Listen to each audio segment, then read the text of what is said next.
तो हम लोग कल तक अपना पूरा नोमेनक्लेचर देख लिए हैं लोग। अब आगे जो हम लोग का आज से टॉपिक है वो क्या है, आइसोमेरिज्म का। तो इसमें क्या है कि मेनली जो आइसोमेरिज्म होता है वो दो प्रकार का होता है। अगर हम लोग एकदम ब्रॉड बेसिस पे अगर क्लासीफाई करें तो एकदम ऊपर ऊपर क्लासीफाई करेंगे तो दो प्रकार का होता है। एक होता है स्ट्रक्चरल आइसोमेरिज्म और दूसरा होता है स्टीरियो आइसोमेरिज्म। ठीक है, अब इन दोनों में अंतर क्या है इसको समझना है। स्ट्रक्चरल आइसोमेरिज्म का मतलब हो गया कि स्ट्रक्चर में डिफरेंस दिख रहा है। ये डिफरेंस आसान है देखना, स्ट्रक्चर वाला डिफरेंस देखना आसान है, आराम से हम लोग कॉपी पर बनाएंगे और हम लोग को डिफरेंस दिखेगा। तो स्ट्रक्चरल आइसोमेरिज्म इसको बोलते हैं कि स्ट्रक्चर में डिफरेंस हो जाएगा कि कुछ ऐसा स्ट्रक्चर है तो कुछ दूसरा स्ट्रक्चर हो जाएगा मॉलिक्यूल का। एक बात ध्यान रखना है कि जब भी हम लोग आइसोमेरिज्म पढ़ेंगे तो आइसोमेरिज्म में मॉलिक्यूलर फॉर्मूला सेम रहता है। अगर ओवरऑल हम लोग देखेंगे मॉलिक्यूलर फार्मूला को तो उसमें कोई डिफरेंस नहीं आता है। ठीक है, मॉलिक्यूलर फार्मूला का ही रिप्रेजेंटेशन जब हम लोग उसका एक्सपैंड करेंगे तो उसमें हमको अंतर दिखने लगता है, उसी को हम लोग बोलते हैं कि स्ट्रक्चरल आइसोमेरिज्म हो रहा है।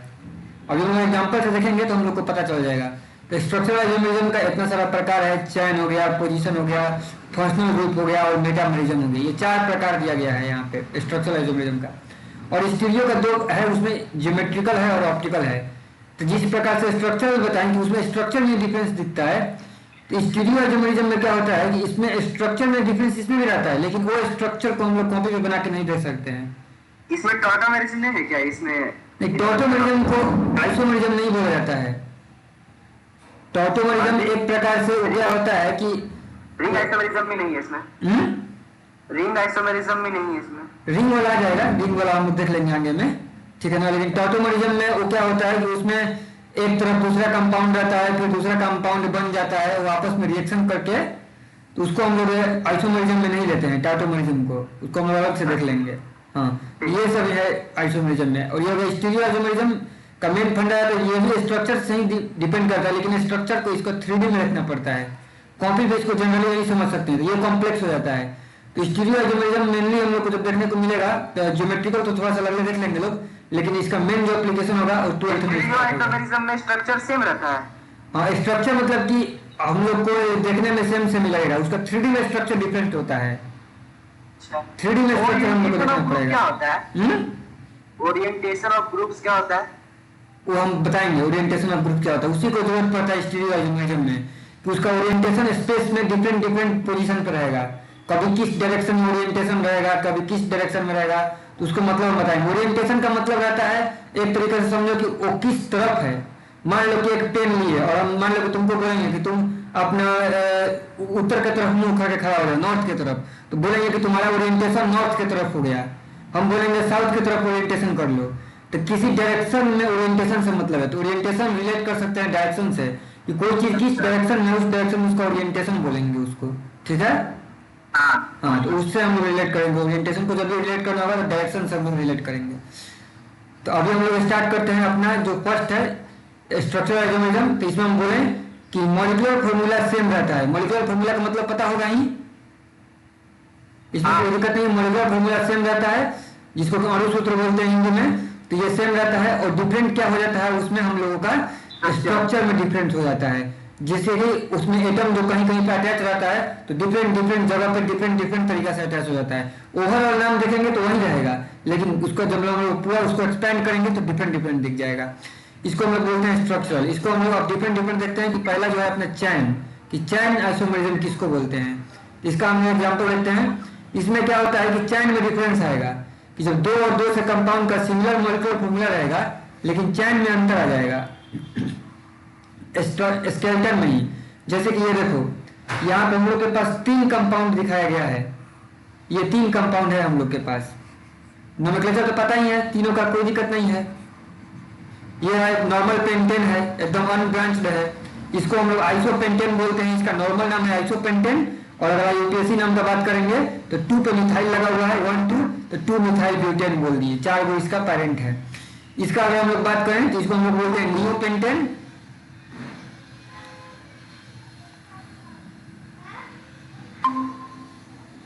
क्यों लेट हो गया दीदी?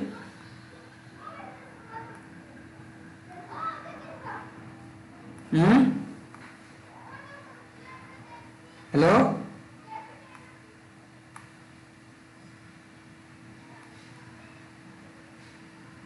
ठीक है, चलो आगे कंटिन्यू करते हैं लोग। देखो यहाँ पे तो ये पेंटेन हो गया यहाँ पे, तो इसमें अपना कितना है 5 है इसमें, और डायरेक्ट सिमिलर है तो इसका कोई दिक्कत नहीं है।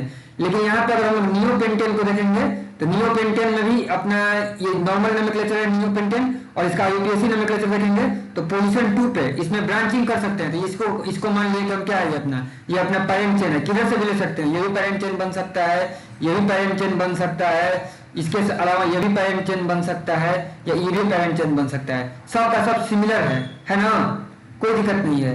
इसको हम लोग क्या कर लेते हैं कि किसी को पैरेंट चेन मान लेते हैं। तो मान लीजिए हमारा पैरेंट चेन है, ये 1 2 3, तो 2 पे अब 2 मिथाइल कनेक्टेड है, इसका नाम हो गया 2 डाइमिथाइल प्रोपेन। पैरेंट चेन में 3 कार्बन है, कोई दिक्कत है इसमें? नहीं। तो बस यही सारा चीज था इसमें। अब इसका जो मेन चीज है ये देखना है कि सबका अगर हम लोग ओवरऑल नाम देखें इससे रिप्रेजेंट कर सकते हैं C5H12 से, किसी का भी चेक कर लो, तीनों में टोटल कार्बन 5 गो है और टोटल हाइड्रोजन 12 गो है तीनों में, या either it is pentane 2 methyl butane या 2 डाइमिथाइल प्रोपेन, कोई भी हो, तीनों में कार्बन 5 गो है, हाइड्रोजन 12 गो है कि नहीं है? ठीक है, इसमें कोई दिक्कत नहीं है। लेकिन इसका चेन में अलग आ गया, जो इसका पैरेंट चेन है वो डिफरेंट कर गया। इसका पैरेंट चेन में 5 कार्बन था, इसका पैरेंट चेन में सिर्फ 4 कार्बन है, और इसका पैरेंट चेन में मात्र 3 कार्बन है। इसको बोलेंगे चेन आइसोमेरिज्म हुआ है। कार्बन का स्केलेटन डिफरेंट कर गया, जो मेन रूट पैरेंट जो था उसमें नंबर ऑफ कार्बन डिफरेंट कर गया। समझ में आ रहा है बात हम क्या बोल रहे हैं? हाँ, तो इसको हम लोग बोलते हैं चेन आइसोमेरिज्म हुआ। अब हम लोग आगे आते हैं और देखते हैं नेक्स्ट अपना आइसोमेरिज्म, जिसको बोलते हैं पोजीशन आइसोमेरिज्म, कि इसमें पोजीशन डिपेंड करेगा। तो जैसे कि देखो यहाँ पे ये 2 यहाँ पे कंपाउंड दिया गया है, ये भी हमको मालूम चल रहा है कि अल्कोहल है, ये भी हमको मालूम चल रहा है कि अल्कोहल ही है। लेकिन यहाँ पे अल्कोहल लगा हुआ है 1 पे और यहाँ पे अल्कोहल लगा हुआ है 2 पे। क्यों? क्योंकि यहाँ पे जब हम लोग नेमिंग करेंगे तो इधर से नेमिंग स्टार्ट करेंगे ऐसे, तो ये अपना बनेगा कार्बन 1 2 और 3, तो बोलेंगे प्रोपेन 1 ओल। और यहाँ पे नेमिंग इधर से भी कर सकते हैं या इधर से भी कर सकते हैं, कोई फर्क नहीं पड़ता है, क्योंकि हम लोग का जो अल्कोहल है वो पोजीशन 2 पे ही आने वाला है। तो हम लोग 2 पे कर लिए, तो प्रोपेन 2 ओल, तो कार्बन का चेन तो नहीं बदल रहा है, यहाँ पे भी 3 कार्बन है, यहाँ पे भी 3 कार्बन है। जो अंतर कहाँ पे आ गया कि जो ब्रांच कनेक्टेड है वो डिफरेंट पोजीशन पे कनेक्टेड है। एक अपना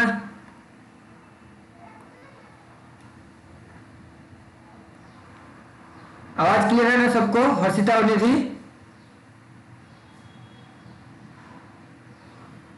क्लियर है आवाज? Yes sir. ठीक है, तो यहाँ पे तुम लोग को देखो एक मिनट बता देते हैं यहाँ पे आइसोमेरिज्म हम कि आइसोमेरिज्म में क्या होता है। कि आइसोमेरिज्म पढ़ रहे हैं लोग, इसमें मेनली जो होता है वो होता है 2 प्रकार का ब्रॉड में, एक स्ट्रक्चर होता है एक स्टीरियो होता है। स्ट्रक्चर का मतलब हम लोग आराम से कॉपी में बना के देख लेंगे, स्टीरियो देखने के लिए थोड़ा सा डिफिकल्टी होता है, उसके लिए हम लोग का 3D स्ट्रक्चर की जरूरत पड़ता है, इसके यहाँ पे ज्यादा कल्पना की जरूरत होगा। फर्दर इसको डिवाइड किया गया है स्टीरियो को 4 भाग में, चेन पोजीशन फंक्शनल मेटामेरिज्म, और मतलब स्ट्रक्चरल को और स्टीरियो को 2 भाग में, ज्योमेट्रिकल और ऑप्टिकल। तो हम लोग स्टार्ट किए हैं चैन से। तो चैन का मतलब होता है कि हम लोग जानते थे कि नोमेनक्लेचर करना है तो उसमें चैन हम लोग खोलते थे। सबसे पहले सबसे बड़ा चैन क्या होगा, तो अगर सबसे बड़ा चैन अंतर आ गया तो उसको बोलेंगे कि चैन आइसोमेरिज्म है। ठीक है, तो यहाँ पे एग्जांपल हम देखते हैं कि देखो ये 3 यहाँ पे का है, हमारे पास कंपाउंड दिया गया है जिसमें कि C5H12 है तीनों, लेकिन इसमें चैन में 5 है, इसमें सिर्फ 4 है और इसमें सिर्फ 3 है। तो कार्बन का जो मेन चेन है उसमें ही डिफरेंट आ रहा है, जिसको हम लोग बोल रहे हैं कि यहाँ पे हो रहा है अपना चैन आइसोमेरिज्म। इसके बाद हम आ गए यहाँ पे पोजीशन आइसोमेरिज्म पे। तो यहाँ पे अभी हम लोग का टॉपिक है, अगर फिर भी कंफ्यूजन रहेगा तो वीडियो अपलोड होगा तो देख लेना लोग। ठीक है, आगे कंटिन्यू करते हैं लोग। तो ये यहाँ पे आए हम लोग अपने पोजीशन आइसोमेरिज्म पे। तो पोजीशन आइसोमेरिज्म में हम लोग जब देख रहे हैं तो प्रोपेन 1 ओल है, तो 1 पोजीशन पे यहाँ पे है अपना, और यहाँ पे किस पोजीशन पे आ गया है, 2 पोजीशन पे आ गया है। तो पोजीशन चेंज हो रहा है किसका, फंक्शनल ग्रुप का, जिसको हम लोग बोलेंगे पोजीशन आइसोमेरिज्म। कार्बन का स्केलेटन चेंज हुआ है क्या इन दोनों में, बताओ लोग? स्केलेटन नहीं चेंज हुआ, नहीं चेंज हुआ है। इसमें भी 3 कार्बन है, इसमें भी 3 कर दिया कार्बन। गया क्या? पोजीशन सिर्फ चेंज कर हाँ, दिया, पोजीशन चेंज ऊपर हो लगा रहा दिया है। गया। हाँ, OH को ऊपर से नीचे से मतलब नहीं है, यहाँ पे इसको ऊपर लगा देते तो पोजीशन चेंज हो जाता क्या? यहाँ पे अगर हम इसी कंपाउंड में यहाँ से OH को काट के और ऊपर लगा देते तो पोजीशन आइसोमेरिज्म नहीं बनता। बनता। ऊपर नीचे से मतलब नहीं है, मतलब है पोजीशन चेंज होने का मतलब हुआ कि किस पोजीशन पे लगा हुआ है। पहला में लगा हुआ है पोजीशन 1 पे और दूसरा में लगा हुआ है पोजीशन 2 पे। यहाँ पे जो 1 लिख रहे हैं 2 लिख रहे हैं, ये बता रहा है पोजीशन आइसोमेरिज्म को। ऊपर नीचे से मतलब नहीं है, ऊपर लगाए नीचे लगाए दाएं लगाए बाएं लगाए, उससे कोई फर्क नहीं पड़ता है। समझ ना रहा बात मेरा ना? हाँ। अब हम आगे आते हैं और देखते हैं कि फंक्शनल ग्रुप आइसोमेरिज्म क्या होता है। और इसमें ये भी देखना, इसमें मॉलिक्यूलर फॉर्मूला सेम था, अगर केयर करेगा तो C3H8O इसमें भी काउंट करेगा तो 3 कार्बन मिल जाएगा, 8 हाइड्रोजन मिल जाएगा, 1 ऑक्सीजन मिल जाएगा। और इसमें भी देखेगा तो 3 कार्बन मिल जाएगा, 8 हाइड्रोजन मिल जाएगा, 1 ऑक्सीजन मिल जाएगा।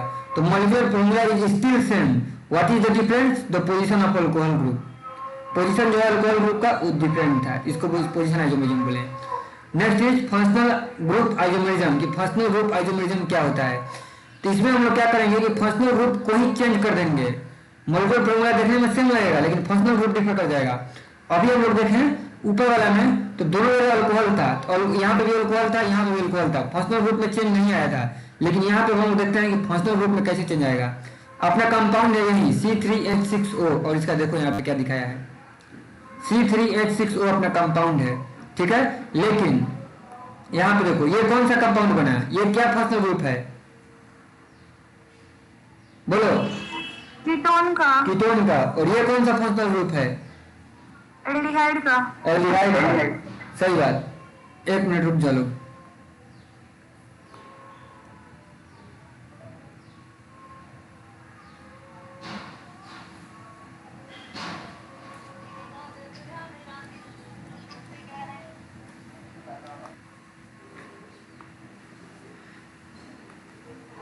ठीक है, तो यहाँ पे हम लोग यहाँ पे ये अपना कीटोन ग्रुप है और ये अपना कौन सा है? एल्डिहाइड ग्रुप है ना? तो इन दोनों में अगर हम लोग देख रहे हैं, इन दोनों के केस में तो हम लोग को आसानी से देखने को क्या मिल रहा है कि कार्बन 3 ही है, हाइड्रोजन 6 है और ऑक्सीजन 1 है। दोनों में काउंट कर सकता है खुद से। यहाँ पे 3 ऑक्सीजन है, यहाँ पे 3 ऑक्सीजन है, 6 ऑक्सीजन है। इसमें यहाँ पे 3 है, यहाँ पे 2 है, यहाँ पे 1 है, तो यहाँ पे भी 6 है। ऑक्सीजन यहाँ पे 1 है, इसमें भी 1 है। कार्बन 3 है, कोई दिक्कत नहीं है। लेकिन ग्रुप देख रहे हैं तो डिफरेंट कर गया कि ये ओन हो गया, मतलब कि कीटोन हो गया और ये अपना एल्डिहाइड हो गया। तो पूरा का पूरा फंक्शनल ग्रुप ही चेंज हो गया। जबकि स्टिल मॉलिक्यूलर फॉर्मूला C3H6O, तो इसको हम लोग कौन सा बोलेंगे? फंक्शनल ग्रुप आइसोमेरिज्म हुआ है, ठीक है। कोई दिक्कत है इसमें? नहीं है, कोई इसमें दिक्कत नहीं है, आसान है, एकदम आसान है। आगे हम लोग चलते हैं और फिर देखते हैं कि मेटामेरिज्म क्या होता है। तो ये बोलता है कि it arises due to different alkyl chains on either side of functional group. ये बोल रहा है कि फंक्शनल ग्रुप के आइदर साइड में डिफरेंट अल्काइल ग्रुप लगा रहता है, उसकी वजह से मेटामेरिज्म उत्पन्न होता है। तो हमको ऐसा ऐसा फंक्शनल ग्रुप का 2 नाम बताओ जिसमें दोनों तरफ अल्काइल ग्रुप लगता है, बताओ। मतलब जिसमें 2 अटैच होता है, सिंपल से बात है। कौन कौन है? अरे एक तो अभी सामने दिख रहा है, फिर भी सोच रहा है लोग कौन है? कीटोन। ये तो सामने दिख रहा है कि डबल बॉन्ड हो रहता है, एक इधर कनेक्ट होता है, एक इधर कनेक्ट होता है। कोई दिक्कत है इसमें? ये कीटोन हो गया। और बताओ लोग, किताब लेके बैठे हैं लोग कि नहीं? तुम लोग किताब लेके अपना भी सुन रहा है लोग? आपकी आवाज अच्छे से नहीं आ रही है, कट कट के आ रही है। अच्छा, अभी ठीक है? अभी हाँ ठीक है। हाँ, किताब लेके बैठता है लोग कि नहीं? कैसे ही बैठ जाता है? बुक है। बुक है तो देख के बताओ लोग कि हमको कि किस किस में मतलब कि दो अटैच होता है, किस किस फंक्शनल ग्रुप में 2 ग्रुप अटैच करना पड़ता है। ऐसे एक तो कीटोन हो गया, दूसरा बताओ नाम। Carboxylic acid. Carboxylic acid C double bond OH, इसमें तो एक ही अटैच होता है। इथर में भी होता है ना? हाँ ईथर होगा ये, सॉरी यहाँ पे नहीं ऑक्सीजन, ये ईथर होगा। इसमें भी इधर से अटैच होता है, इधर से अटैच होता है। कार्बोक्सिलिक एसिड में बाबू एक ही होता है क्योंकि एक तरफ से तो OH लगा हुआ है फिक्स। हाँ ठीक है, तो ये कम से कम 2 याद रखना है, कीटोन और ईथर, ये 2 हो गया। आगे हमको यहाँ तक लग रहा है कि ईस्टर में भी होता है, ईस्टर में भी शायद होता है कि नहीं? देख लेते हैं लोग ईस्टर वाला। ईस्टर में एक है ना? ईस्टर में एक ही है। कहाँ मिड गया? टर्म ही एक होगा। ठीक है, एक होगा, ठीक। इसमें COOR है। COOR, अच्छा ठीक है, तो उसको हम लोग एक बोल सकते हैं, लेकिन वहां पे बात इसलिए हम बोले क्योंकि जो आर है ना साइड में, वो आर चेंज होते रहता है, वो कार्बन से अटैच नहीं है, ऑक्सीजन से अटैच है, ठीक है। तो अच्छा। आर तो बदलते रहेगा ना, क्योंकि आर भी वहां पे जो अंत में लगा है वो अल्काइल ग्रुप है, वो फिक्स नहीं रहता है, ठीक है, इसलिए उसको हम बोल रहे थे। तो ये अपना हो गया, यहाँ पे कीटोन हो गया और ईथर हो गया, और इस तरह को भी समझ सकते हैं, उसको छोड़ ही दो, मान लो कि ये मेनली दो को याद रखते हैं हम लोग अपना। ये हो गया मेटाबॉलिज्म। इसमें क्या हो सकता है कि इधर का चैन और इधर का चैन अलग अलग हो सकता है, इसी अलग अलग चैन के चलते हम लोग इसको क्या बोलते हैं, मेटाबॉलिज्म हो सकता है, ऐसा ऐसा कंपाउंड में, कीटोन में, ईथर में, ठीक है। तो एग्जाम्पल यहाँ पे दिया है, देखो यहाँ पे मिथॉक्सी, ऑक्सी किसके लिए लगाते हैं, ईथर के लिए, ईथर के ग्रुप में जाके देखना लोग, उसका प्रीफिक्स में दिया हुआ ऑक्सी शायद दिया हुआ प्रीफिक्स में, तो मेथॉक्सी है, मेथॉक्सी प्रोपेन है। तो ये देखो इधर लगा, ये CH3 है, इस CH3 को बोला मिथ, तो मिथ में लगाया मिथॉक्सी और फिर लगा दिया प्रोपेन, इधर में लगा है 3 कार्बन है, तो इसको बोला मिथॉक्सी प्रोपेन। दूसरा क्या कर सकते हैं, ये आप देखो दिखाते हैं तुम लोग को, C4H10O है, नहीं समझ में आते हैं, आप देख लो, C4H10O है ना। इसको हम लोग क्या क्या लिख सकते हैं, दो कंपाउंड बनाते हैं, एक ऑक्सीजन में इधर हम CH3 कर दिए और इधर कर देते हैं हम 3 कार्बन लगाएंगे, C3 और H कितना करना पड़ेगा, 7 करना पड़ेगा। अब देखो तो ये सारा चीज सही है ना, और इसको हम थोड़ा और ओपन करके लिख दें तो CH3O, इसके बाद CH2 और CH3, ये हो गया। इसको हम और ओपन कर दिए, सेम स्ट्रक्चर है, तो ये एक स्ट्रक्चर बना, इसका स्ट्रक्चर का नोमेनक्लेचर क्या बनेगा, तो बोलेंगे मिथॉक्सी प्रोपेन, ठीक है, इसको बोलेंगे मिथॉक्सी प्रोपेन। इसी C4H10O को हम लोग एक और नाम दे सकते हैं, क्या दे सकते हैं, CH3, एक और तरीके से मतलब रिप्रेजेंट कर सकते हैं, O फिर CH2 फिर CH3, इसी को हम लिखें कि दोनों तरफ हम दो कार्बन कर दिए, इसको बोलेंगे इथॉक्सी इथेन, ईथर है, ईथर ग्रुप है, तो इथॉक्सी इथेन बोलेंगे। बारे में सबके बारे में पढ़ेंगे हम लोग, आएगा 12th में अल्कोहल और साथ में ईथर, अल्कोहल एंड ईथर का चैप्टर आएगा, तो वहां पे हम लोग इसका सारा फिर से डिटेल से देखेंगे लोग, कैसे कैसे नोमेनक्लेचर होता है, क्या होता है। अभी हम जस्ट बता रहे हैं एग्जाम्पल के लिए, ये सब एक बार दिमाग में थोड़ा सा तो रहे। तो ये होता है अपना इथॉक्सी एथेन बोलेंगे, इधर भी इथॉक्सी है, इथेन से स्टार्ट हो रहा है, और इधर भी, यहाँ पे वो कार्बन था तो बोले थे मिथ, मिथेन से मिथ, तो मिथॉक्सी, और यहाँ पे प्रोपेन हो गया 3 कार्बन का। कोई दिक्कत है इसमें? नहीं है। इसी को हम लोग बोलते हैं मेटामरिज्म, इसी को हम लोग बोलते हैं। नॉन टर्मिनल फंक्शनल ग्रुप क्या होता है? क्या? Non terminal functional group. Non terminal functional group, हाँ, नॉन टर्मिनल तो मेरे को भी याद नहीं आ रहा है, उसको हम लोग देखते कल फिर देख लेंगे लोग, ठीक है। हाँ, तो इसको अब हम लोग आगे कंटिन्यू करते हैं। यहाँ पे अब आते हैं लोग स्टीरियो आइसोमेरिज्म पे, कि स्टीरियो आइसोमेरिज्म में कैसे कैसे क्लासिफिकेशन रहता है और क्या रहता है।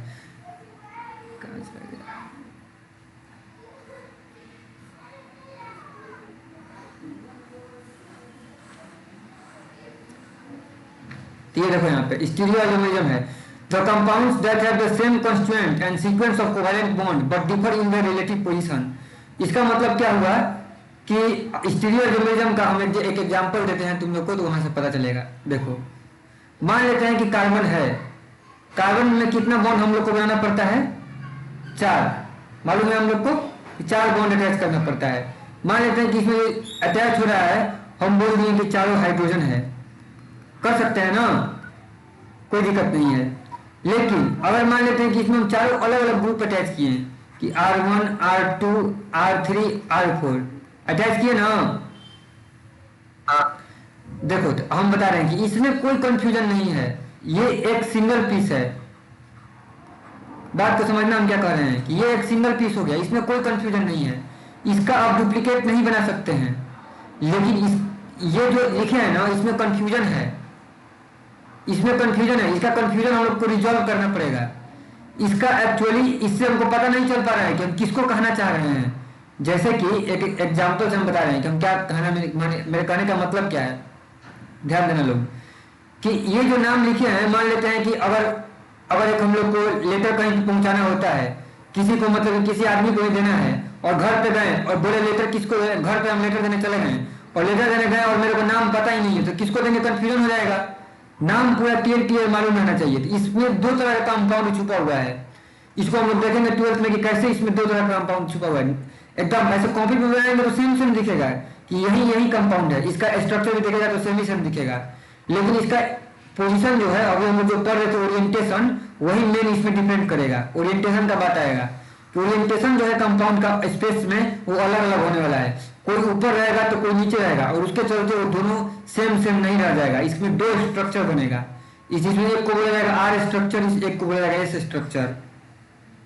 इसके बारे में हम लोग देखेंगे। तो ये मतलब थोड़ा सा भी हम जानकारी दी है कि ये क्या होता है, इसका पूरा डिटेल अभी हम लोग बाद में देखेंगे लोग कि ये स्टीरियो आइसोमरिज्म में कैसे काम करता है। अभी जस्ट इतना समझो लोग कि ये दो कंपाउंड हो जाता है। कब इसको दो कह सकते हैं, जब इसमें चारों का चारों डिफरेंट ग्रुप अटैच होना चाहिए, R1 R2 R3 R4 चारों का चारों जो ग्रुप है वो डिफरेंट बनेगा, तब जाके दो कंपाउंड इसमें से बन सकता है अलग अलग। अगर दो ग्रुप भी सेम हो गया तो फिर उसके में अलग अलग नहीं होगा, वो दोनों सेम ही हो जाएगा। समझ में आ रहा है हम क्या बोलना चाह रहे हैं। इसमें स्टीरियो आइसोमरिज्म होने के लिए चारों ग्रुप अलग अलग होना चाहिए। इसमें देखो जब CH4 किए थे तो चारों ग्रुप सेम था, सब हाइड्रोजन हाइड्रोजन है ना, सब हाइड्रोजन हाइड्रोजन है, तो इसमें अंतर नहीं आ सकता है, किधर भी घुमा के रखेंगे ये सेम ही रहेगा। लेकिन इसमें जो है चारों अलग अलग है, तो जब चारों अलग अलग है तो इनको हम अलग अलग प्रकार से अटैच करके दो कंपाउंड बना सकते हैं। कार्बन से अटैच चारों रहेगा, लेकिन चारों का अटैचमेंट स्पेस में ऐसा डिफरेंट हो जाएगा कि दो अलग अलग कंपाउंड क्रिएट हो जाएगा। और यहाँ पे चारों का चारों हाइड्रोजन है तो स्पेस में अलग अलग क्रिएट अटैच करके भी हम लोग अलग अलग नहीं कर पाएंगे, क्योंकि सब का सब तो हाइड्रोजन है, किसको किससे डिफरेंट करेंगे। लेकिन इसमें R1 R2 R3 R4 different था, तो स्पेस में अलग अलग क्रिएट करने से अलग अलग हो जाएगा। बात समझ में आ रहा है। हाँ, तो थोड़ा सा इतना ही समझो, बाद में इसका हम पूरा डिटेल बताएंगे कि ये क्या होता है। आगे हम लोग इसमें चलते हैं। स्टीरियो आइसोमरिज्म ये हो गया। तो देखो यहाँ पे बोला गया है कि compound that have same constitution होता है, तो उसका कॉन्स्टिट्यूशन सेम रहता है कॉपी पे, and the sequence of covalent bond भी सेम रहेगा। जो बॉन्डिंग लगा रहता है बॉन्ड वो सब सेम सेम लगा रहेगा। अभी दिखाए हम तुम लोग को कि कार्बन से सब में R1 R2 R3 कनेक्टेड था, दूसरा वाला में भी R1 R2 R3 R4 connected था, सब चीज सेम था, कॉन्स्टिट्यूशन भी सेम था, उसका कॉन्स्टिट्यूएंट भी सेम था, सीक्वेंस भी सेम था। लेकिन डिफर कहाँ पे कर रहा था, स्पेस में। स्पेस में जो ग्रुप अटैच है उसका ओरिएंटेशन भी डिफरेंट था। कैसे डिफरेंट था ओरिएंटेशन हम दिखाएंगे, जैसे कि बेंजीन को दिखाए थे 3D में, उसको भी दिखाएंगे, लेकिन अभी उसका नीड नहीं है, उसका टेंशन लेने का जरूरत भी नहीं है अभी फिलहाल के लिए, अभी उसको छोड़ देते हैं। अभी जो ऊपर मेटामॉर्फिज्म तक पाए हैं उस पर क्लियर करो लोग, ठीक है। और अभी हम लोग आगे चलते हैं। The special type of isomerism is called stereo isomerism and can be classified as, और इसको दो भाग में बांट भी सकते हैं, जियोमेट्रिकल और ऑप्टिकल आइसोमरिज्म, ठीक है। कोई दिक्कत है इसमें? नहीं। अब देखो हम लोग का एक तरीके से रिएक्शन मैकेनिज्म चालू हो रहा है। बहुत बहुत इंपॉर्टेंट कंसेप्ट है और बहुत ध्यान से इसको समझना होगा। इसमें यूज होने वाला होगा हम लोग का पीरियोडिक टेबल का कॉन्सेप्ट। इसको हम लोग देख लेते हैं थोड़ा सा और फिर इसको हम लोग आगे कंटिन्यू करते हैं कि ये कैसे कैसे काम करता है। समझ में आ रहा है कि ये कैसे कैसे मतलब कि रिएक्शन मैकेनिज्म होगा, क्योंकि जब हम लोग को रिएक्शन का मैकेनिज्म देखेंगे लोग बाद में, तो कैसे कैसे कंपाउंड अटैक करता है दूसरा पे, इसके लिए हम लोग को मालूम रहना चाहिए। तो दो चार चीज हम समझा रहे हैं, पहले भी थोड़ा सा झलक दिए थे और अभी पूरा समझा रहे हैं उस चीज को कि क्या क्या होता है। पहले बताओ हमको, पॉजिटिव पॉजिटिव सेम चार्ज आपस में क्या होता है, अट्रैक्ट की रिपल्सन होता है उसमें, कि अट्रैक्शन, रिपल्सन। हाँ, सेम सेम चार्ज में रिपल्सन होता है। जैसे कि प्लस प्लस में क्या होगा, रिपल्सन, और माइनस माइनस में भी क्या होगा, रिपल्सन होगा। सबको पता है ये बात ना? हाँ, सबको मालूम रहना चाहिए। अच्छा, ये होता है रिपल्सन से होता क्या है, इसको रिपल्सन करके मिलता क्या है, रिपल्सन क्यों होता है, कहाँ बताओ लोग, बताओ लोग। हर्षिता,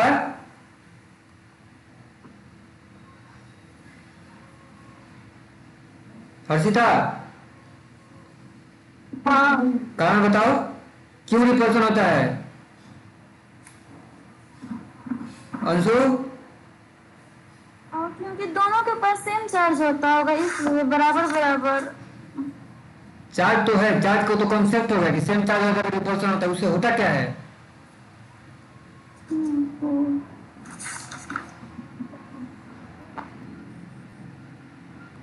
एक मिनट रुक जाओ लोग।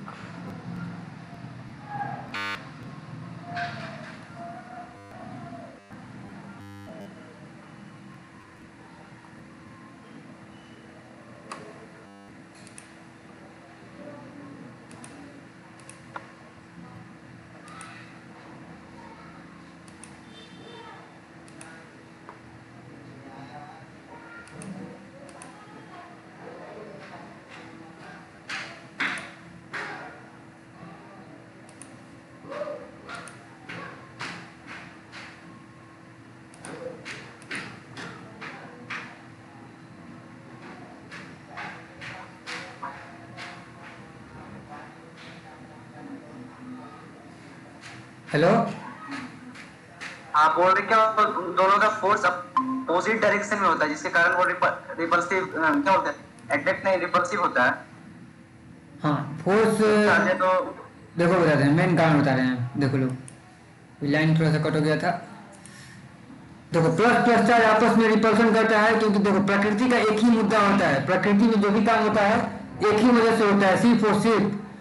केमिस्ट्री पढ़ रहे हैं लोग, फिजिक्स पढ़ रहे हैं लोग, सब में ये कॉन्सेप्ट लागू होता है। एक ही कारण है जिसकी वजह से कोई भी काम होता है, वो होता है काम का मेन हम लोग का पर्पस होता है स्टेबिलिटी। क्या होता है? स्टेबिलिटी। कोई भी रिएक्शन होता है, कुछ भी होता है, उस कंडीशन में वो स्टेबल होना चाहता है।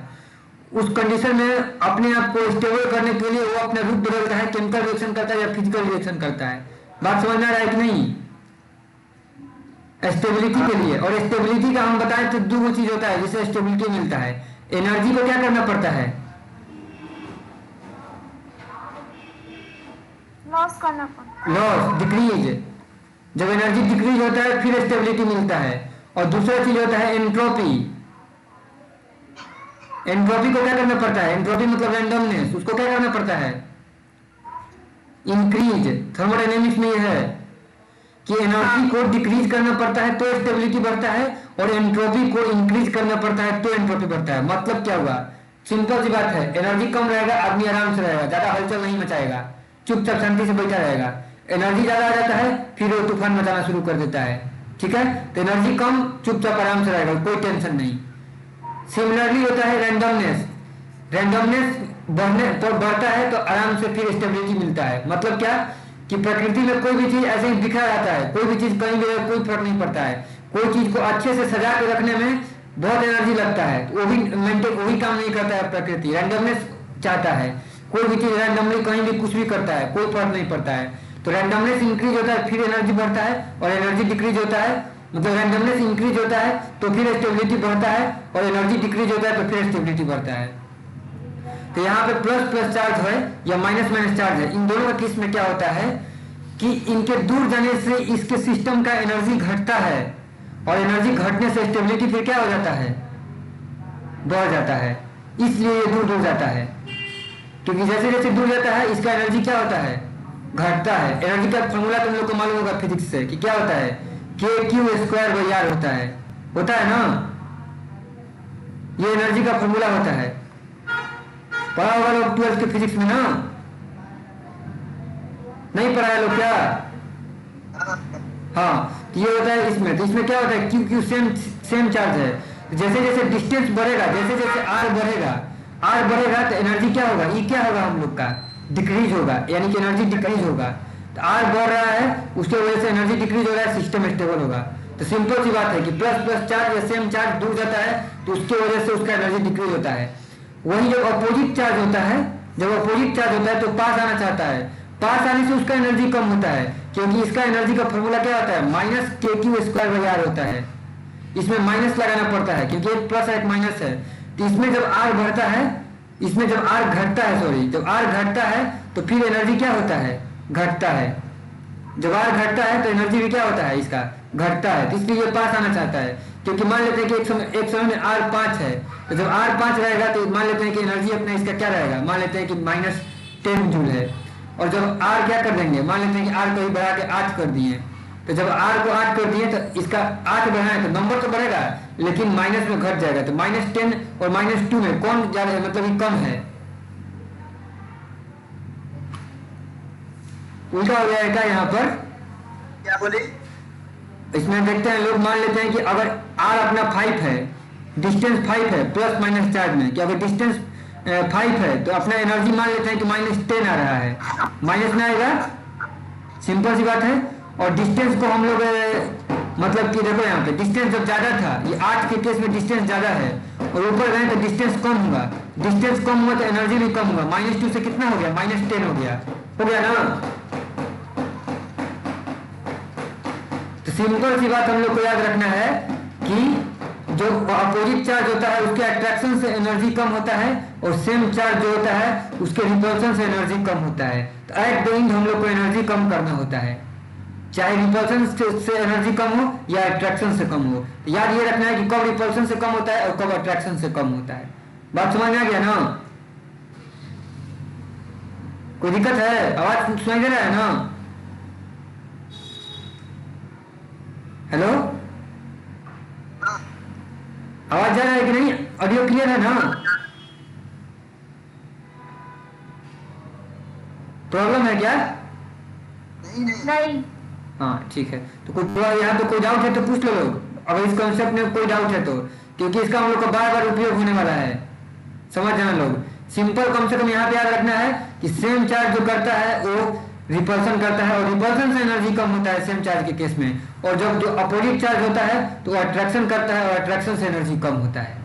अब उस कॉन्सेप्ट को हम लोग आगे देखते हैं और हम लोग उसको अप्लाई करते हैं अपने कॉन्सेप्ट में। रिएक्शन मैकेनिज्म देखते हैं लोग कि क्या क्या रिएक्शन मैकेनिज्म होता है। हम लोग को मालूम है कि ऑर्गेनिक मॉलिक्यूल जो होगा वो सब्सट्रैक्ट होगा और उस पर एक अटैकिंग रिएजेंट आएगा जो अटैक करेगा, और अटैक करेगा तो फिर बनता है इंटरमीडिएट, और इंटरमीडिएट का कुछ बनता है बाई प्रोडक्ट और कुछ बनता है प्रोडक्ट। प्रोडक्ट किसको बोलते हैं और बाई प्रोडक्ट किसको बोलते हैं? बताओ लोग, बताओ लोग, प्रोडक्ट किसको बोलते हैं, बाई प्रोडक्ट किसको बोलते हैं?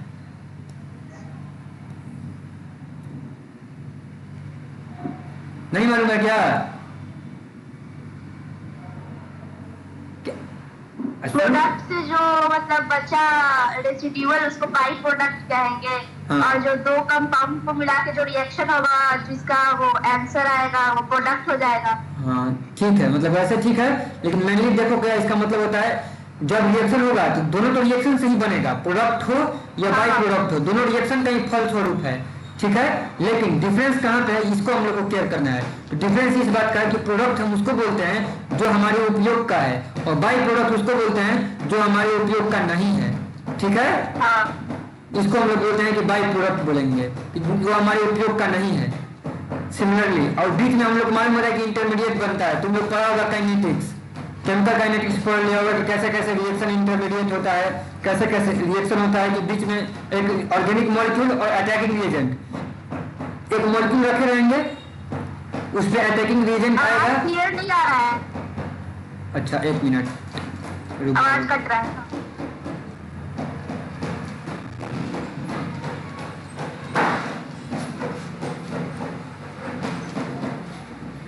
अभी क्लियर है क्या? हेलो। हाँ हेलो, आज क्लियर है? हाँ क्लियर है। ठीक है। तो देखो बोल रहे हैं कि एक ऑर्गेनिक मॉलिक्यूल होता है और उस मॉलिक्यूल पे अटैकिंग रिएजेंट रहता है, वो अटैक करता है। अटैक करने के बाद सबसे पहले हमारा एक इंटरमीडिएट बनेगा। हर रिएक्शन में ये चीज को देखना है, इसी को बोलते हैं, एक समझ रखिए समरी है अपने रिएक्शन मैकेनिज्म का, कि जो रिएक्शन का मैकेनिज्म होगा कि कैसे कैसे रिएक्शन हो रहा है, अभिक्रिया हो रहा है, उसका ये एक समरी है ये पूरा। इसको हम लोग को याद रखना है, ये समरी को, कि क्या होगा, हमारे पास कोई चीज रखा रहेगा, उस पर कोई आके अटैक करेगा, अटैक करेगा तो वो बीच के एक प्रोसेस से गुजरेगा जिसको इंटरमीडिएट बोलते हैं, और अंत में हमारे पास प्रोडक्ट बन जाएगा और बाई प्रोडक्ट बन जाएगा, फाइनल हो गया रिएक्शन का काम, इसी को बोलते हैं। तो आगे हम लोग चलते हैं और देखते हैं कि ये सारा चीज कैसे कैसे होता है। देखो यहाँ पे क्या बोला है कि एक sequential account of each step describing the details of electron movement, energetics during the bond cleavage and bond formation and the rate of transformation of reactant into product kinetics is referred as reaction mechanism। ये reaction mechanism या अभिक्रिया का जो mechanism होता है उसका यहाँ पे दिया है पूरा, हम लोग बोलेंगे डिफिनेशन। अब इस डिफिनेशन को समझने की कोशिश करते हैं क्या हो रहा है। बोल रहा है कि सीक्वेंशियल अकाउंट ऑफ, सीक्वेंशियल का मतलब क्या कर रहा है कि सीक्वेंस वाइज सीक्वेंस समझना होगा हम लोग को रिएक्शन को, अभी ये सब थ्योरी है, थोड़ा सा समझा रहे हैं क्योंकि इसका एप्लीकेशन पूरा हम लोग को देखना है। तो इसका मतलब क्या बोल रहे हैं कि a sequential account of each step. हम लोग देखेंगे एक प्रोडक्ट मान लेते हैं कि वो ए से बी में बदल रहा है, तो जब प्रोडक्ट ए से बी में बदल रहा है ये एक बार में तो नहीं बदल जाएगा। जैसे कि कोई बच्चा है तो क्या सीधे जन्म लेकर मर जाता है? नहीं, जन्म लेता है फिर धीरे धीरे धीरे धीरे विकास, फिर अंत में आदमी मरता है। तो उसी प्रकार से ये रिएक्शन चालू हुआ और फिर जो अंत में बी पे पहुंचेगा तो उसके बीच में बहुत सारा चीज हुआ है। तो उसका हम लोग क्या करेंगे, sequential account of each step, her step का सीक्वेंस वाइज डिटेल देखेंगे, डिस्क्राइब करेंगे ईच स्टेप का डिटेल को। इलेक्ट्रॉन के मूवमेंट देखेंगे कंपाउंड में कि कैसे कैसे इलेक्ट्रॉन का मूवमेंट हो रहा है, कैसे कैसे रिएक्शन हो रहा है, किधर का बॉन्ड टूट रहा है, क्यों बॉन्ड टूट रहा है, कहाँ पे नया बॉन्ड बन रहा है, कैसे बन रहा है, क्यों बन रहा है, ये सारा चीज को हम लोग को देखना होगा। इसी को बोलते हैं रिएक्शन मैकेनिज्म। समझ में आ रहा है बात मेरा? कॉन्सेप्ट समझ में आ रहा है हम क्या बोलना चाह रहे हैं ना? हाँ, तो सारा चीज को हम लोग देखेंगे कैसे कैसे रिएक्शन हो रहा है, क्यों हो रहा है, किधर बॉन्ड टूट रहा है, क्यों वहां पे बॉन्ड टूट रहा है, कैसे नया बॉन्ड बन रहा है। और सारा चीज को देखने के लिए हम लोगों को 4-5 चीज जो है यहाँ पे अभी रिक्वायर्ड है। उस सारा चीज को हम लोग यहाँ पे डिस्कशन करने वाले हैं। 2-3 तरह का इफेक्ट आता है, उन्हीं सारे इफेक्ट को हम लोग देखने वाले हैं। ठीक है, बॉन्ड क्लीवेज क्या होता है? बॉन्ड क्लीवेज क्या होता है अभी पता चलेगा कि बॉन्ड क्लीवेज क्या होता है। बॉन्ड क्लीवेज का मतलब होता है एक जनरली समझो बॉन्ड का टूटना। जैसे कि मान लेते हैं कि CO, अभी हम देखे थे कि C के साथ हाइड्रोजन है, C के साथ हाइड्रोजन है, C के साथ हाइड्रोजन है, C के साथ हाइड्रोजन है, ये कार्बन हाइड्रोजन के बीच में बॉन्ड बना हुआ है और इसको ब्रेक करने को बोलेंगे कि बॉन्ड का क्लीवेज हो रहा है। क्लीवेज का मतलब हो गया टूटना, क्लीव करना, टूटना। समझ आया मेरी बात? हाँ, इसको बोलते हैं। और बॉन्ड फॉर्मेशन होगा, बॉन्ड बनना, जब नया बॉन्ड बनेगा कोई दूसरा के बीच में तो बोलेंगे बॉन्ड फॉर्म हुआ। और जब बॉन्ड किसी को बना हुआ ऑलरेडी बॉन्ड है और वो टूटेगा तो उसको बोलेंगे बॉन्ड क्लीव कर गया। ओके, ठीक है, तो अब आगे हम लोग चलते हैं और देखते हैं लोग इस चीज को। और हम लोग पहले कंपाउंड का रिएक्टिविटी देखेंगे, किसका रिएक्टिविटी क्या है, कैसा है। अभी हम लोग थोड़ा सा अभी जो बात कर रहे थे क्लीवेज क्या होता है, तो उसी पर हम लोग का टॉपिक है fission of covalent bond. Fission of covalent bond, ठीक है। दो चीज होता है, ये कौन है, दो चीज होता है यहाँ पे, एक होता है फिजन और एक होता है फ्यूजन। तुम्हें अपना फिजिक्स में पढ़ लिया लोग क्या, न्यूक्लियर फिजिक्स पढ़ लिया लोग? नहीं पढ़ा है तो एक एग्जाम्पल वहां से देते हैं। दो वर्ड आता है, एक होता है फ्यूजन FUSION और एक होता है हम लोग को क्या होता है, एक होता है फिजन जो लिखा गया है। इन दोनों वर्ड का मीनिंग तुम लोग को पता है? इन दोनों का मीनिंग पता है? फ्यूजन और फ्यूजन में क्या अंतर होता है बताओ, किसी को मालूम है तो? फ्यूजन और फ्यूजन का मीनिंग किसी को मालूम है क्या? और नहीं मालूम है तो बोलो कि नहीं मालूम है, चुप क्यों हो जाता है लोग?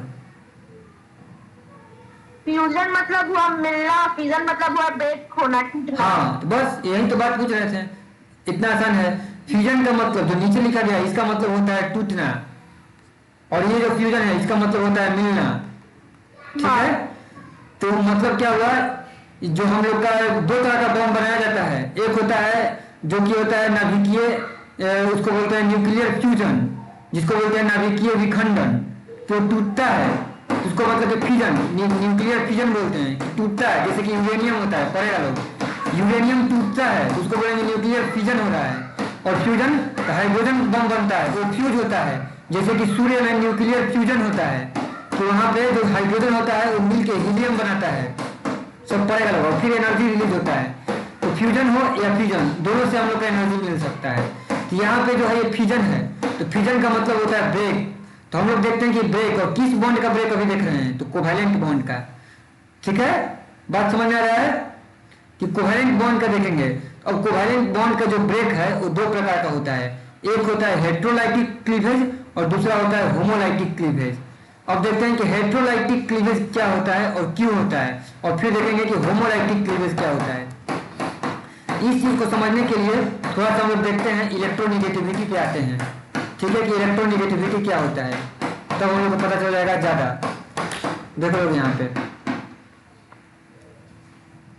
Periodic table.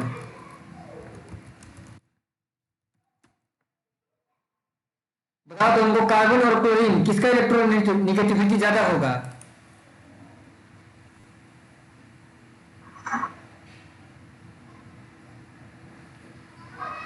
कार्बन का। और कोई?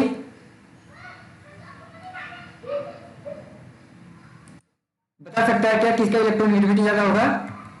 किसका, कार्बन और किसका बोले? हम क्लोरीन का बोले, कार्बन और क्लोरीन।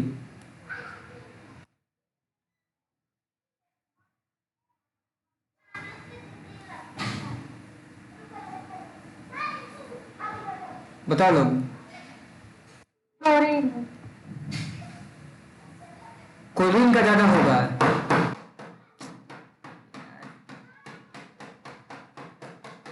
तो ठीक है, तो देखो हम बता रहे थे यहाँ पे पीरियोडिक टेबल के बारे में, किसका इलेक्ट्रोनेगेटिविटी ज्यादा होता है। तो यहाँ पे देखो हम लोग के पास ये पीरियोडिक टेबल है ना? कोई दिक्कत है इसमें? सबको मालूम होगा कि पीरियोडिक टेबल है। हाँ हाँ।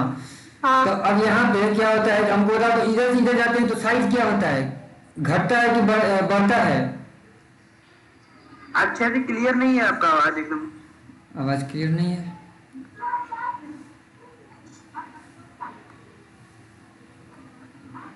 नेटवर्क डिस्टर्ब है क्या?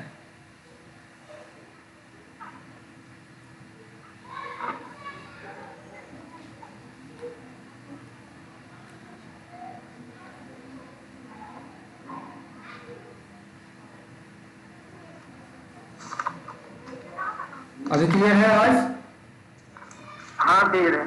हाँ देखो, तो हम क्या कर रहे हैं कि इधर से इधर जाने पे क्या होता है, साइज बढ़ता है कि साइज घटता है?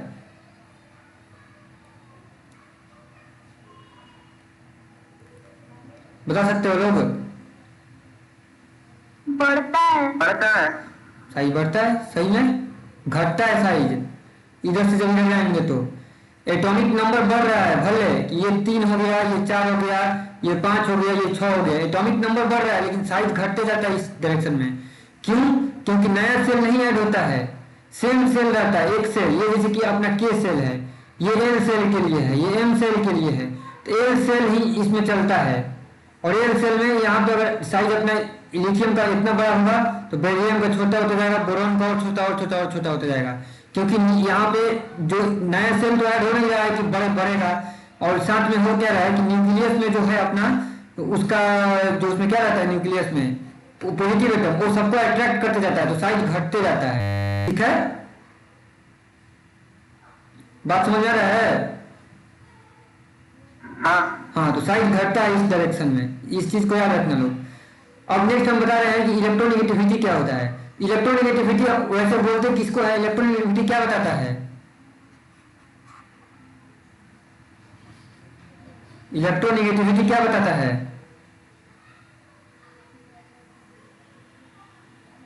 बताओ लोग। कोवेलेंट बॉन्ड सिस्टम में जो टेंडेंसी होता है अट्रैक्ट करने का इलेक्ट्रॉन का, वही इलेक्ट्रोनेगेटिविटी होता है। हाँ सही बात है, लेकिन इसके ये कहना जरूरी नहीं है कि कोवेलेंट बॉन्ड सिस्टम में। सिंपल सी बात है, हर एटम का इलेक्ट्रॉन रखने का जो कैपेसिटी है उसको बताता है इलेक्ट्रोनेगेटिविटी। एवरी एटम जितना भी यहाँ पे रखे हैं वो कितना ज्यादा चाहता है कि मेरे पास इलेक्ट्रॉन है, वो उसका होगा इलेक्ट्रोनेगेटिविटी। सिंपल सी बात है। तो इस डायरेक्शन में अपना याद रखना है कि इस डायरेक्शन में इलेक्ट्रोनेगेटिविटी बढ़ता है।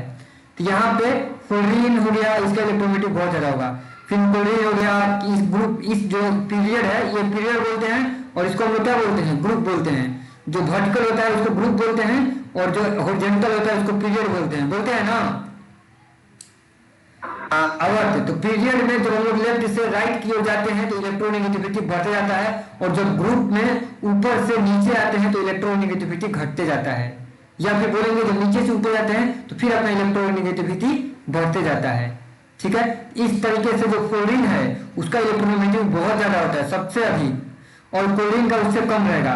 इधर देखेंगे तो ऑक्सीजन का भी वैसे ही बहुत ज्यादा रहता है, नाइट्रोजन का भी ज्यादा रहता है। तो इन लोगों का अपना नेचर होता है कि इलेक्ट्रॉन ज्यादा रखना चाहता है अपने पास, और कार्बन का इलेक्ट्रोनेगेटिविटी कम रहेगा। समझ में आ रहा है? सिंपल सी बात है ना? हाँ, इस चीज को हम लोग समझ गए, और इस चीज को जब हम लोग समझ गए कि इलेक्ट्रोनेगेटिविटी किसका ज्यादा होता है, प्योरिटी टेबल तो ध्यान से रहना चाहिए। क्या? फ्लोरीन का सबसे ज्यादा होता है ना? हाँ, फ्लोरीन का सबसे ज्यादा होता है इलेक्ट्रोनेगेटिविटी, ये एकदम इलेक्ट्रॉन को रखना चाहता है। और किसी किसी का इलेक्ट्रोनेगेटिविटी जो होता है पॉजिटिव में होता है, वो इलेक्ट्रॉन रखना ही नहीं चाहता है। ऐसे इलेक्ट्रोनेगेटिविटी को नेगेटिव को रखना चाहता है, जैसे कि ये लोग हो जाता है, इधर alkali metal, alkali earth metal, ये सब इलेक्ट्रॉन रखने के बदला में इलेक्ट्रॉन देना चाहता है, जैसे कि लिथियम हो गया, सोडियम हो गया, ये तुरंत Na+ बनाना चाहता है। Na+ बनाना चाहता है, इसका मतलब क्या? वो इलेक्ट्रॉन लेना चाहता है? नहीं, इलेक्ट्रॉन छोड़ना चाहता है। समझ आ रहा है ना? इलेक्ट्रॉन छोड़ के ये किसके जैसा बन जाएगा? अगर Na+ है तो तुरंत इलेक्ट्रॉन छोड़ के किसके जैसा बन जाएगा? Inert gas. कौन सा इनर्ट गैस? नियॉन के जैसा बन जाएगा। अगर क्लोरीन है तो क्लोरीन तुरंत इलेक्ट्रॉन लेना चाहता है, तो इलेक्ट्रॉन लेके किसके जैसा बन जाएगा? आर्गन के जैसा। फ्लोरीन है वो तुरंत इलेक्ट्रॉन लेना चाहता है, इसलिए तो इलेक्ट्रोनेगेटिविटी इसका हाई है, वो किसके जैसा बन जाएगा? नियॉन के जैसा। तो सिंपल सी बात है एकदम, इसी के बेसिस पे दिया गया है इलेक्ट्रोनेगेटिविटी पॉजिटिविटी के बाद। तो अब हम लोग आगे आ जाते हैं यहाँ पे और देखते हैं लोग। तो अभी हम लोग को पता चला कि कोई कंपाउंड क्या कर सकता है कि इलेक्ट्रॉन ज्यादा अपने पास रखना चाहता है, कोई कम रखना चाहता है। इसके चलते हमारे बॉन्ड में जो होगा वो बहुत बड़ा फर्क आने वाला है, और इस चीज को हम लोग यहाँ पे समझेंगे, उसको हम लोग क्या बोलते हैं और कैसे बोलते हैं। चलो देखो लोग यहाँ पे हम क्या बोलते हैं। अगर हम एक कंपाउंड ले लेते हैं, यहाँ पे हम सिंपल सा एक कंपाउंड ले लेते हैं कि अगर हमारे पास एक कंपाउंड है, एग्जांपल के लिए हम ले लेते हैं कि ऑक्सीजन O2 जब मेरे पास कंपाउंड है तो इसको हम लोग कैसे दिखाते हैं? O डबल बॉन्ड O दिखाते हैं ना। अब यहाँ पे 2 ऑक्सीजन ही है, 2 क्या है? ऑक्सीजन ही है। तो जब 2 ऑक्सीजन ही है तो इन दोनों के बीच में जो 2 इलेक्ट्रॉन रहेगा वो कहाँ रहेगा? कोई बता सकता है कि इस ऑक्सीजन की तरफ रहेगा, मतलब कि नाम दे देते हैं, दिक्कत है तो, ए के पास रहेगा कि बी के पास रहेगा कि बीच में रहेगा? कहाँ रहेगा? एकदम बीच में रहेगा कि ए के पास रहेगा कि बी के पास रहेगा इलेक्ट्रॉन?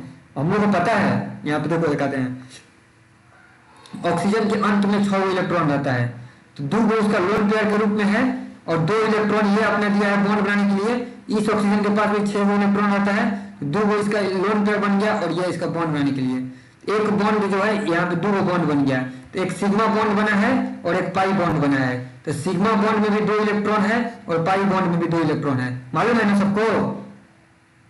हाँ, तो हम ये कहना चाह रहे हैं कि ये बॉन्ड तो बन गया, और बॉन्ड की लंबाई है, इस लंबाई में इलेक्ट्रॉन कहाँ रहना चाहेगा? इस ऑक्सीजन ए के पास कि बी के पास कि बीच में? कहाँ पे रह पाएगा ये? तुरंत बोलो सोच के, नहीं तो फिर टाइम नहीं खाना है। बताओ लोग क्या लग रहा है? थोड़ा सा कारण भी बता दो लोग साथ में, तभी ना हम बताएंगे, नहीं तो फिर कैसे बताएंगे? बीच में शायद। हाँ, बीच में रहेगा। क्यों रहना चाहेगा बीच में? क्यों रहेगा बीच में? तो साझेदारी करेगा। हाँ, साझेदारी तो करेगा, लेकिन क्यों कर पाएगा साझेदारी? एकदम यहाँ पे प्योर साझेदारी होगा, जिसको बोलते हैं एकदम विशुद्ध, जिसमें थोड़ा सा मिलावट नहीं रहेगा, एकदम प्योर साझेदारी होगा। सिंपल सी बात है, प्योर साझेदारी इसलिए होगा क्योंकि ये भी ऑक्सीजन है और ये भी ऑक्सीजन है, तो दोनों का इलेक्ट्रोनेगेटिविटी क्या रहेगा? सेम। ये जितना से खींचना चाहेगा, जितना तेजी से ये इलेक्ट्रॉन, ये ऑक्सीजन इलेक्ट्रॉन रखना चाहता है, उतना ही क्षमता से ये भी ऑक्सीजन इलेक्ट्रॉन रखना चाहता है। तो इन दोनों के बदला में क्या होगा कि ठीक है, ना तुम रखेगा ना तुम रखेगा। कहाँ पे रखेंगे? एकदम सेंटर पे। बात समझ में आया? हाँ, क्योंकि दोनों का क्षमता एकदम सेम है। अब इसका उल्टा केस लेते हैं यहाँ पे हम, कि यहाँ पे हम लेते हैं CH2 2 नहीं 3 CH3Cl, और इसका हम कंपाउंड बना देते हैं यहाँ पे। ट्राइब्यूजन वाला विषय हम बात नहीं करने वाले हैं, हम बात करने वाले हैं यहीं पे क्लोरीन का ही। अब बताओ, ये कार्बन और क्लोरीन दोनों में किसका इलेक्ट्रोनेगेटिविटी ज्यादा है? अभी हम बताए हैं कि इलेक्ट्रोनेगेटिविटी क्लोरीन का, electronegativity of chlorine is much much greater than we can say electronegativity of carbon. ठीक है, तो क्लोरीन को बहुत ज्यादा मन है कि इलेक्ट्रॉन किसके पास रहे? उसके पास रहे। तो ये क्या करेगा कि इलेक्ट्रॉन ए के पास रहेगा, मतलब कार्बन के पास रहेगा, कि क्लोरीन के पास रहेगा, कि बीच में रहेगा? कहां पे रहेगा? बोलो। बोलो होगा। क्लोरीन के पास। हाँ, क्लोरीन के पास चला जाएगा, पूरा का पूरा नहीं, लेकिन ये बॉन्ड में जो इलेक्ट्रॉन है वो क्लोरीन की तरफ झुका रहेगा, ऐसे।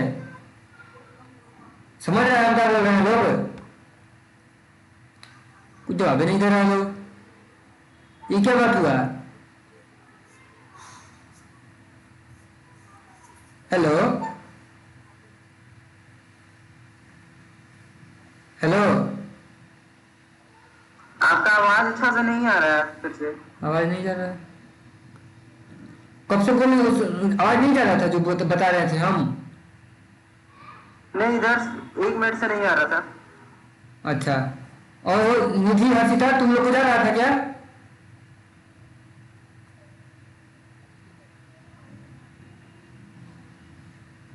हेलो, यहाँ पे नहीं आ रहा था। आवाज नहीं आ रहा था?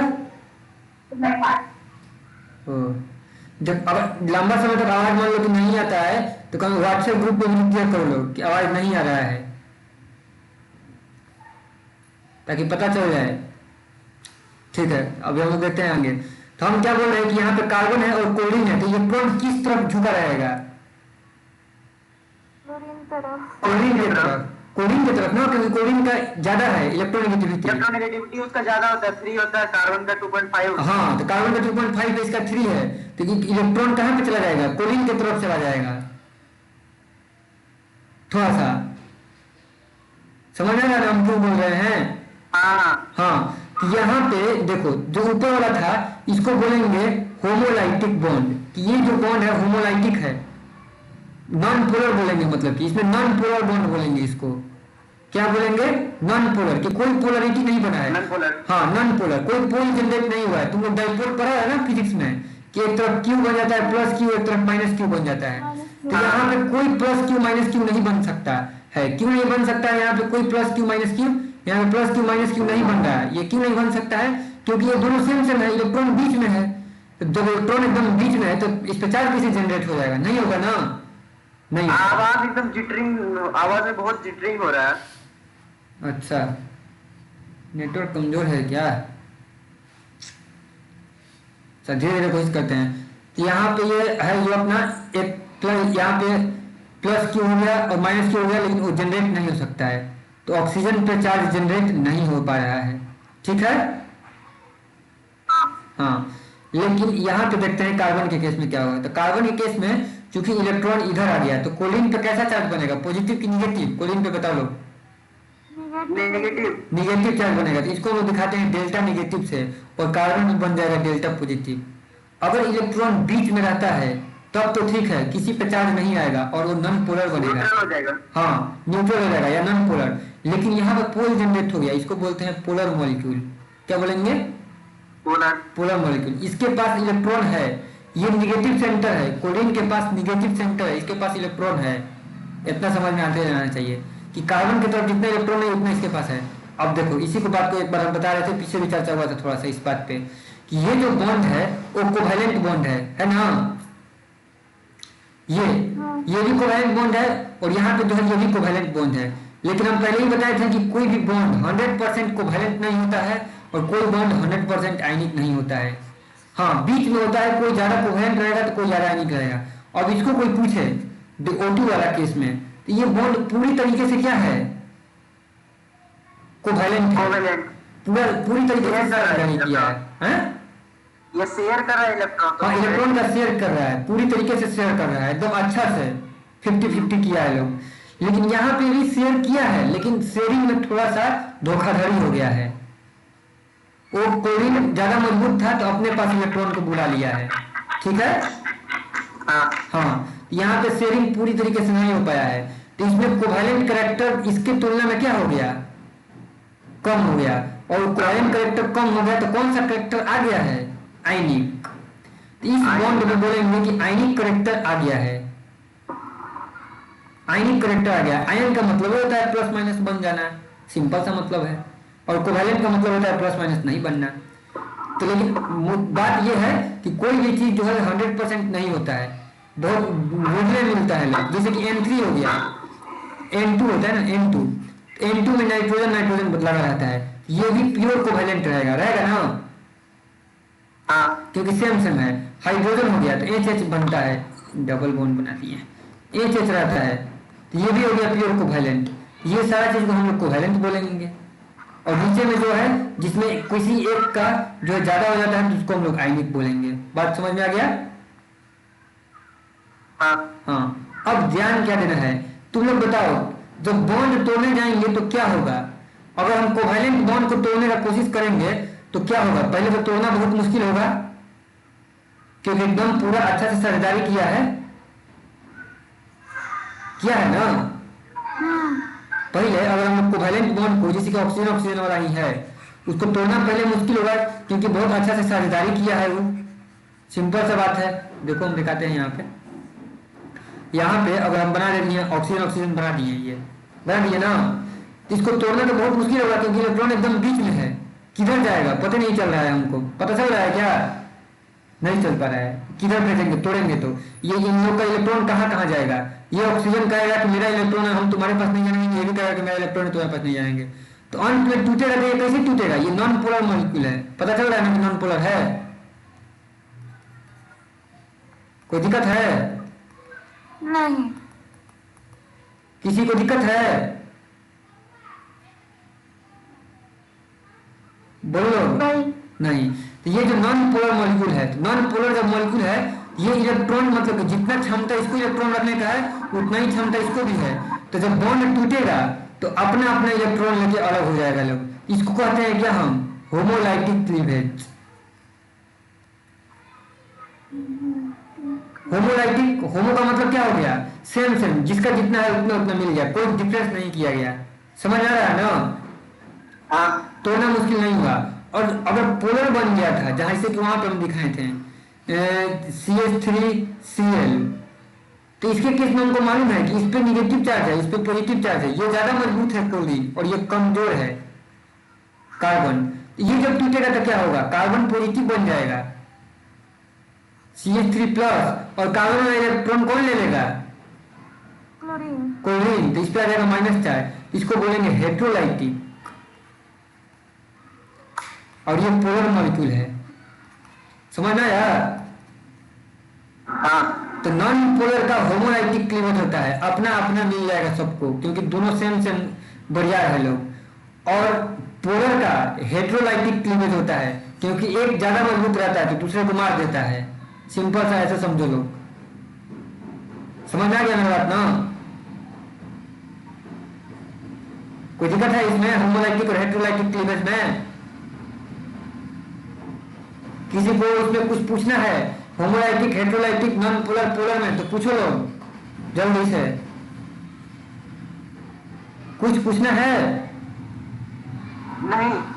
और किसी को? निधि, हर्षिता, अंशु, किसी को? नहीं। समझ में आ गया? सिंपल सी बात है। नॉन पोलर मॉलिक्यूल मतलब अपना अपना इलेक्ट्रॉन साथ साथ में रखता है लोग, तो उन लोगों को जब तोड़ेंगे तो साथ साथ में मिल जाएगा अपना अपना इलेक्ट्रॉन। पोलर में क्या रहता है कि एक ज्यादा मजबूत रहता है तो इलेक्ट्रॉन जो मजबूत रहता है उसके पास चला जाता है। इतना सा बात है, काम फिनिश है। समझ में आ गया? ठीक है ना? आगे चलते हैं हम लोग कि अगला तो हम लोग का क्लास हम कल लेक्चर देख लेंगे, अभी कुछ काम है। अच्छा ठीक है, चलो।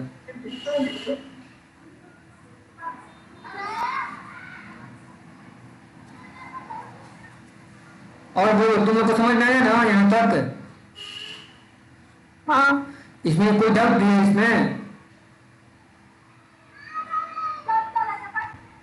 जो बॉन्ड का हम बताए हेट्रोलाइटिक होमोलाइटिक, उसमें कोई डाउट नहीं है ना? नहीं। अगर डाउट है तो पूछ लो, शर्माना नहीं है। फिर इतना पोलर को ही ना होमोलाइटिक बोलेंगे। हाँ, पोलर पोलर मॉलिक्यूल होता है और होमोलाइटिक क्लीवेज है। तो जब मॉलिक्यूल पोलर हो जाएगा तो उसमें होमोलाइटिक क्लीवेज हो जाएगा। पोलर को उल्टा हो गया। जब नॉन पोलर रहेगा तो हाँ, नॉन पोलर को, कि जब मॉलिक्यूल नॉन पोलर रहेगा तो उसमें होमोलाइटिक क्लीवेज हो जाएगा। सिंपल सा बात है, ठीक है ना? हाँ, और मॉलिक्यूल अगर पोलर रहेगा तो उसमें हेट्रोलाइटिक हो जाएगा। ठीक है। और देख लेते हैं बुक में भी यहाँ पे दिखाया गया है कि अभी हम लोग ने स्टार्ट किया है हेटेरोलाइटिक क्लीवेज से। हेटेरोलाइटिक क्लीवेज क्या होता है, तो सिंपल यहाँ पे देखो कि CH3 और ब्रोमीन दिया गया था, किसका इलेक्ट्रोनेगेटिविटी ज्यादा है बताओ। हर्षिता, हर्षिता बताओ तो किसका इलेक्ट्रोनेगेटिविटी ज्यादा है, बताओ हर्षिता, निधि, हाँ किसका इलेक्ट्रोनेगेटिविटी ज्यादा है, कार्बन का कि ब्रोमीन का। ब्रोमीन। ब्रोमीन का, इसलिए दिखा रहा है कि इलेक्ट्रॉन इधर लाना चाह रहा है। तो जब टूटा बॉन्ड, ये बॉन्ड का क्लीवेज हुआ ऐसे, तो ये जो पूरा का पूरा बॉन्ड में दोनों इलेक्ट्रॉन था वो किसके पास चला गया, ब्रोमीन के पास चला गया ना, इसलिए ये निगेटिव हो गया और ये पॉजिटिव हो गया। एक बॉन्ड में कितना इलेक्ट्रॉन रहता है, एक बॉन्ड में कितना इलेक्ट्रॉन रहता है, दो। 2 इलेक्ट्रॉन रहता है। तो जब 2 इलेक्ट्रॉन रहता है तो ब्रोमीन के पास कितना इलेक्ट्रॉन गया होगा, 1। 2 इलेक्ट्रॉन गया होगा ब्रोमीन के पास ना, अच्छा हाँ। 2 इलेक्ट्रॉन गया होगा। तो यहाँ पे हम ये पूछना चाह रहे हैं कि जो 2 इलेक्ट्रॉन ब्रोमीन के पास चला गया तो 2 माइनस का नहीं हुआ, ये वो माइनस क्यों है,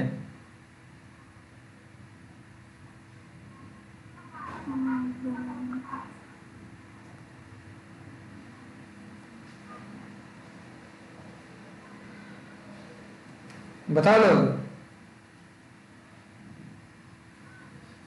कोई बता सकता है, निधि, हर्षिता, हर्षिता नहीं है क्या यहाँ पर, क्या पता। अच्छा तो बताओ यहाँ पे इसका क्या हुआ कि ये ब्रोमीन के पास 2 इलेक्ट्रॉन 2 निगेटिव क्यों नहीं हुआ, ऐसी बात है इसलिए नहीं हुआ क्योंकि एक ब्रोमीन यहाँ पे बॉन्ड बना था। तो बॉन्ड बनाने वक्त क्या हुआ था, कार्बन अपना 1 इलेक्ट्रॉन दिया था और ब्रोमीन अपना 1 इलेक्ट्रॉन दिया था ना, एक सिंगल इलेक्ट्रॉन दिया था दोनों। और जब बॉन्ड टूटा तो दोनों इलेक्ट्रॉन चला गया ब्रोमीन के पास। तो 1 इलेक्ट्रॉन तो ब्रोमीन का ही था जो न्यूट्रॉन उसको करके पहले से रखा था, तो एक्स्ट्रा कितना इलेक्ट्रॉन गया ब्रोमीन के पास, 1। तो एक ब्रोमीन के पास एक्स्ट्रा इलेक्ट्रॉन एक ही गया है जो कि कार्बन का था, इसलिए ब्रोमीन पे 1 निगेटिव आया। और कार्बन का 1 ही इलेक्ट्रॉन गया है इसलिए कार्बन पे 1 पॉजिटिव आया। नहीं, ऐसा नहीं कहेंगे कि कार्बन का 2 इलेक्ट्रॉन ब्रोमीन के पास चला गया, नहीं, जब बॉन्ड बना था 1 इलेक्ट्रॉन दोनों का आया था, सिंपल सी बात है, ठीक है। हाँ। इस चीज को अब देखो, तो बनने के बाद अब यहाँ पे प्रोडक्ट अपने पास 2 बना है कि बॉन्ड क्लीवेज हो गया, कोई भी मान लेते, कोई भी यहाँ पे रिएजेंट आया होगा, उस रिएजेंट की वजह से इस कंपाउंड का जो ऑर्गेनिक मॉलिक्यूल था इसका ब्रेक हुआ और ब्रेक होकर 2 कंपाउंड बन गया, एक बना ये और एक बना ये। तो इसको लोग क्या बोलते हैं, इसको बोलते हैं कार्बोकेटायन। जब कार्बन पे एक पॉजिटिव चार्ज आ जाता है तो उसको बोला जाता है कार्बोकेटायन। क्या बोलते हैं लोग, कार्बोकेटायन बोलते हैं। और एक ब्रोमीन पे निगेटिव आया है जिसको बोलते हैं ब्रोमाइड आयन, ये ब्रोमाइड आयन है, हैलाइड आयन। तो हेलोजन ग्रुप है, हेलोजन ग्रुप जो X होता है उसमें होता है फ्लोरीन, क्लोरीन, ब्रोमीन, आयोडीन, तो हैलाइड बोलते हैं। तो उसी हैलाइड में से ये क्या है, ब्रोमाइड है। तो ब्रोमाइड आयन बना और ये क्या बना यहाँ पे, कार्बोकेटायन बना, ठीक है। अब यहाँ पे देखो कि species having carbon atom possessing set of electrons and a positive charge is called carbocation. अब इस कार्बोकेटायन के पास कितना इलेक्ट्रॉन है, कोई बता सकता है, देखो दिखाते हैं, सेक्सेट बोला है, सेक्सेट का मतलब क्या होगा, कई इलेक्ट्रॉन है कार्बोकेटायन कार्बन के पास,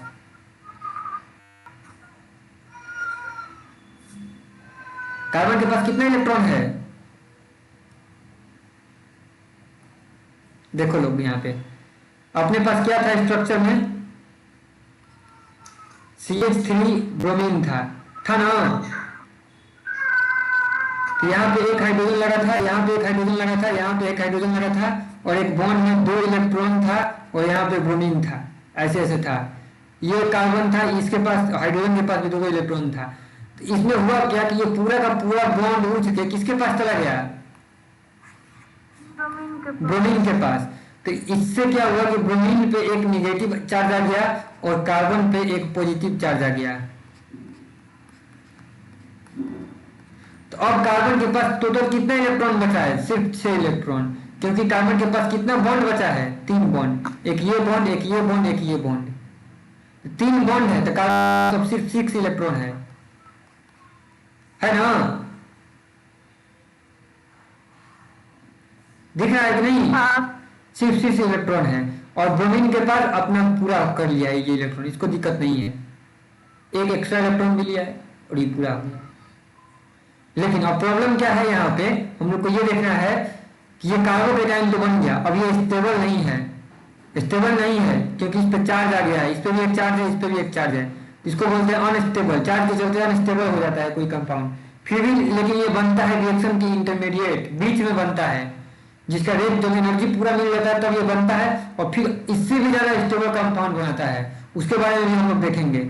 ये इसको बोलते हैं कार्बोकेटाइन 0 डिग्री, 0 डिग्री कार्बोकेटाइन है, क्योंकि इसको पूरा करने के लिए बाहर से कोई चीज अभी इसमें नहीं है। हम लोग देखेंगे दूसरा कार्बोकेटाइन, जैसे कि यहाँ पे देखो दिखा रहा है इथाइल कार्बोकेटाइन, जो कि प्राइमरी कार्बोकेटाइन होता है, फिर आइसोप्रोपाइल देखेंगे सेकेंडरी, ये सारा का स्ट्रक्चर भी हम लोग अब कल देखा जाएगा, ठीक है? ठीक है। अभी तक लोग बता रहे हैं कि अभी तक जितना बताए हैं इसको अच्छा से रिवाइज करना, हमको लग रहा है कि तुम लोग समझ में आ नहीं रहा है, बता दो आ रहा है कि नहीं समझ में?